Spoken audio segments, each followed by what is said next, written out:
up.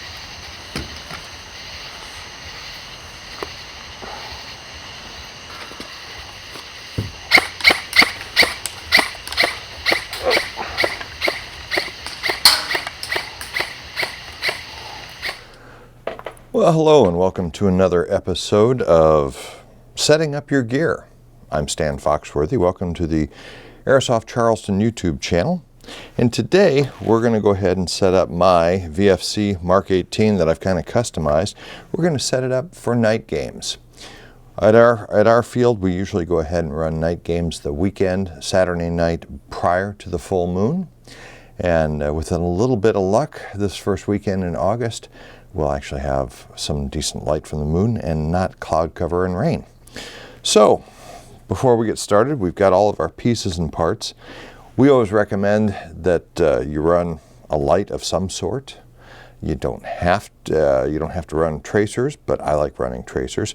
We do require, if you run nods out at our field for a night game, you do go ahead and need to be running a tracer unit on it. So, without further ado, let's go ahead and get started. We'll get this one set up for night games. Hopefully some of you all get a chance to get out and play a night game. It can be rather interesting and totally different feel from how we operate during the day. So first thing I'm going to do is I'm going to go ahead and attach my PEC box. And I'm going to be running a PEC box and a flashlight. And why I do that is because I've got my red laser with my PEC box. So we'll go ahead and get this set up. Go ahead and pull it out here. It's an inexpensive unit. I think this is about $75. First thing we're going to do is we're going to go ahead and get our batteries placed in here. It's easier to do this when it's not on the rifle. Got our two CR123 batteries in here. Close this up. It's kind of nice. It's got a little bit of a watertight seal here. Not too much, but at least if it rains, it doesn't get shorted out. All right, once we have that, let's loosen this guy up a little bit. Just a standard screw on here. So we're going to go ahead and get this guy put on here. Let's loosen it up a little bit more. I usually run it about yay far here on the rail. I don't need to run it all the way up to the tip. Sometimes I'll even run it back just a little bit, depending on how I'm going to be holding the gun for the evening. So the way I've got it set up on here, I can go ahead and easily operate and manipulate. So we're going to start like that. That's first things first. We got the PEC box on. The next thing I'm going to do is I'm going to go ahead and get myself set up with a pressure pad here. So I'm going to go ahead and get this slid on the pick rail here. It's a nice little holder. I can't even remember where I picked up this holder from, probably off of Amazon. I love dealing with Avic, and when we can, we buy everything through them. We're a dealer for them. Sometimes you just can't get it though. So I found that little pad holder, so everything is nice and locked in. So now I can go ahead and turn it on. So we've got a laser. Let's go ahead and test this out. Yep, we've got flashlight and laser. I'm not going to shine it back into the camera because that would ruin it. By the way, never point a laser into a camera.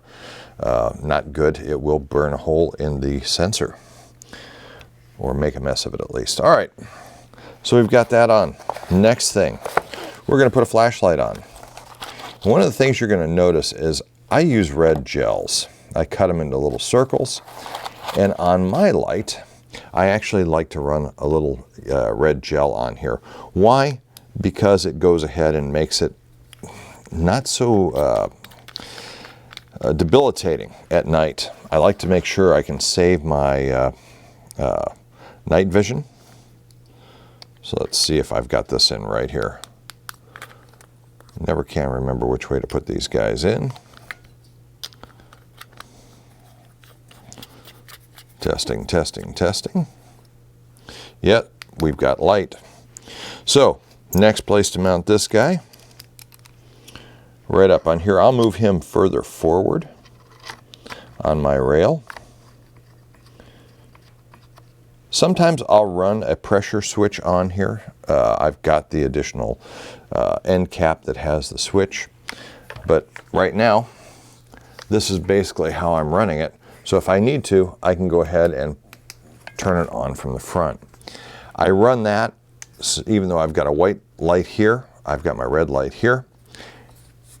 And that is getting that set up. So I've got my red gel in there. You just cut them, unscrew the cap, put your gel in. Next thing I'm going to do is I'm going to go ahead and put on my tracer unit. And on this guy, I am running the Brighter C on the Predator Mark II. So I've got my tracer unit in there. Just came on. I don't know if you heard that. It is woke up. Nice thing about this, it is a quick disconnect. So we're just going to go ahead and do this, lock it in, and we are good to go. We now have PEC box with laser, red flashlight, white light, and tracer unit. So we are good to go here. This guy is ready for doing some testing for our night game.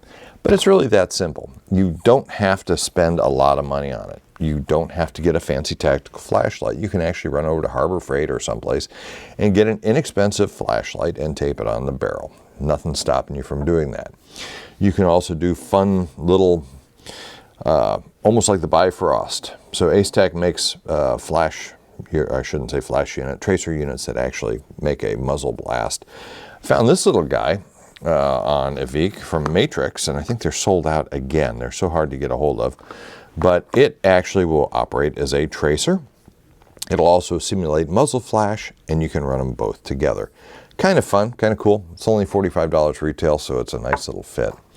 So the next thing to do before we go into the other room and test out is we will go ahead and put in my favorite battery, the Titan Power 11.1 3000 milliamp. One of the things I did is I did go ahead and get this guy switched over to Dean's, but we are good to go there. So we're going to go ahead and get this in here. I also swapped out the standard Crane stock, which I don't care for, and put on the H&K M27 stock, which I really like. Took the Dremel to it, cleaned it up a little bit so I can go ahead and run wiring in here so it doesn't pinch the wires when I slide the batteries in. So we'll go ahead and get this guy here plugged in. All right. We are set up. We'll go ahead and extend the stock to where I like it. This also helps me get the wires tucked in here, because once I put on the butt plate, we want to make sure we don't catch those wires. And there we go. Right now, that is all set up. So we're going to take a brief break, and then we're going to go on into the studio, and we're going to see how the tracer unit, laser, and flashlight all work together. Stay tuned. So this is how I've got mine set up. I've got my red light on here so I can go ahead and not ruin my night vision. I also have my laser, so we're going to go ahead and have Larry come in here. You can see, got the laser running. And let's see if we've got this guy running here. There we go. Tracer BBs. And let's see how this runs. Not bad.